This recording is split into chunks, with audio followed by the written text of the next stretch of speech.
Bismillahirrahmanirrahim, kita akan belajar hukum dasar kimia. Ini part pertamanya ya.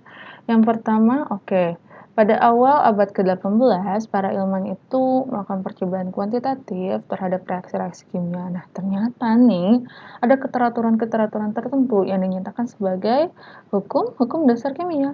Ada 5. Kita bahas satu-satu. Yang pertama ada hukum kekekalan massa, ditemuin oleh Lavoisier, makanya disebut juga hukum Lavoisier. Misalnya ibu punya selembar kertas. Nah, ibu bakar nih, berarti reaksi pembakaran.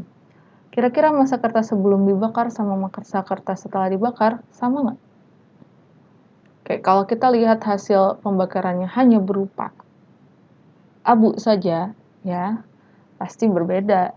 Tapi kita lihat dari reaksi pembakaran kertas itu apalagi sih dihasilkan selain abu, ada juga asap atau kita sebut juga gas ya. Kalau gas ini bisa kita tampung, kita timbang bersama kertas yang sudah menjadi abu nih. Nah, kira-kira sama nggak ya massanya dengan kertas sebelum dibakar? Pasti sama. Makanya bunyi hukum kekekalan massa yaitu jumlah massa zat-zat sebelum dan sesudah reaksi adalah sama. Ibu punya soal di sini ada tabel reaksi ya. Reaksi antara tembaga dengan belerang menjadi tembaga 2 sulfida. Artinya tadi sama. Massa sebelum reaksi dan setelah reaksi itu adalah sama. Kita kasih sama dengan deh. Nah, di sini kebetulan reaksinya ada 2 unsur, tembaga dan belerang. Berarti ini kita jumlahin. Nah, berarti pada percobaan pertama kita bisa tahu dong jumlah gram belerang berapa. Iya, bisa. Kita tinggal kurangin aja 0,36 dikurangi 0,24 sama dengan 0,12. Nah, percobaan nomor 2 tinggal kita tambahin 0,3 ditambah 0,15 sama dengan 0,45. Percobaan nomor 3 kira-kira berapa? Coba 0,6 dikurang 0,2. Ya, benar. 0,4. Percobaan keempat nih gampang banget nih. Berapa nih hasilnya? Kita hitung. Ya, benar. 1. Selanjutnya yang kedua adalah hukum perbandingan tetap. Atau disebut juga hukum Pros, karena yang nemuin si Pros ya. Nah, kita lihat nih tabelnya. Ada 2 percobaan ya. Berdasarkan data di atas, jika dibuat perbandingan sederhana, maka antara hidrogen dan oksigen membentuk air, itu perbandingannya tetap.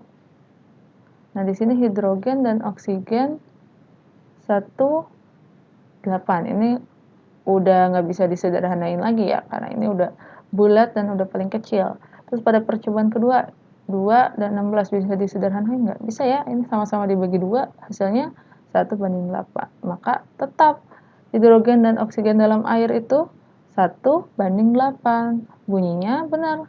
Bunyi hukum perbandingan tetap yaitu perbandingan massa unsur-unsur penyusun suatu senyawa selalu tetap. Nah, ini Ibu ada contoh soal juga nih, ada tabel, ada nitrogen dan hidrogen, dia penyusun amonia. Kira-kira ini perbandingannya tetap nggak sih? Coba ya. Nitrogen ini 7, hidrogen 1,5, kan harus bilangan sederhana dan bulat ya. Berarti nggak boleh dong desimal. Kira-kira gimana nih biar desimalnya hilang? Kita kaliin aja 2.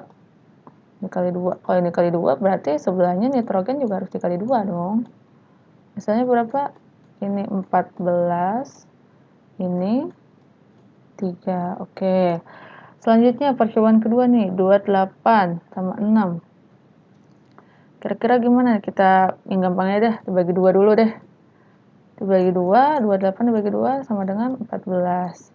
6 dibagi 2 sama dengan 3. Oke, selanjutnya percobaan ketiga. Kita bagi berapa nih? Kita bagi yang gampang dulu deh, bagi 2 berapa ya? 56 dibagi 2, 52 ya, 8.